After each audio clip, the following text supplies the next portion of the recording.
পুলিশের সঙ্গে টাকা পয়সা লোকাল বিএনপি লিডাররা ভাগ বাটোয়ারা করে।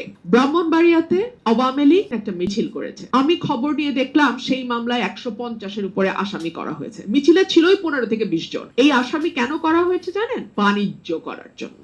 ব্রাহ্মণবাড়িয়াতে আওয়ামী লীগ গত পরশু বা তার আগের দিন একটা মিছিল করেছে।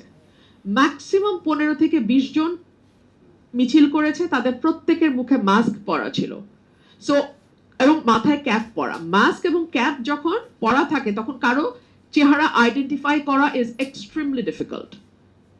আমি খবর নিয়ে দেখলাম সেই মামলায় 150-এর উপরে আসামি করা হয়েছে। মিছিলে ছিলই 15 থেকে 20 জন, 150 জনকে আসামি করা হয়েছে। এবং এই আসামি কেন করা হয়েছে জানেন?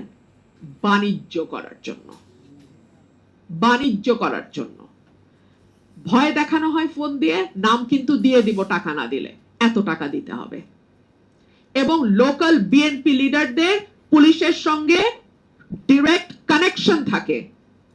পুলিশের সঙ্গে টাকা পয়সা লোকাল বিএনপি লিডাররা ভাগ বাটোয়ারা করে কোন মামলায় কতজন আসামি দিবে, কিভাবে দিবে সেটা ঠিক করা হয়।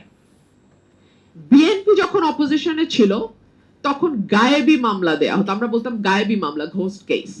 ঘটনা ঘটে নাই, আসামি যাকে করা হয়েছে সে উপস্থিত নাই, কিন্তু তার বিরুদ্ধে মামলা হয়ে গেছে। তারই ধারাবাহিকতা যদি এখনো চলতে থাকে তাহলে আর এই অভ্যুত্থানেরই বা দরকার কি ছিল? তাহলে আমরা কোন নতুন বাংলাদেশ, নতুন রাজনীতি, নতুন সমাজ, নতুন চিন্তা ইত্যাদি ইত্যাদি ইত্যাদি কথা বলি? একই তো ঘটনা, বরং আরো খারাপ ভাবে ঘটছে। তখন অন্তত বাণিজ্য শব্দটা শোনা যায় নাই, এখন বাণিজ্য যুক্ত হয়েছে ভুয়া মামলার সাথে।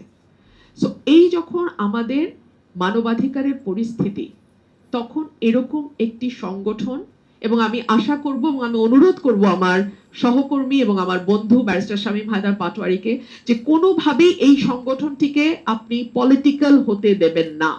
আপনার কাছে আমার অনুরোধ থাকবে, আপনি একজন আইনজীবী, এই সংগঠনটিকে একেবারে নিরপেক্ষভাবে সাহসিকতার সঙ্গে এগিয়ে নিতে হবে এবং এটিকে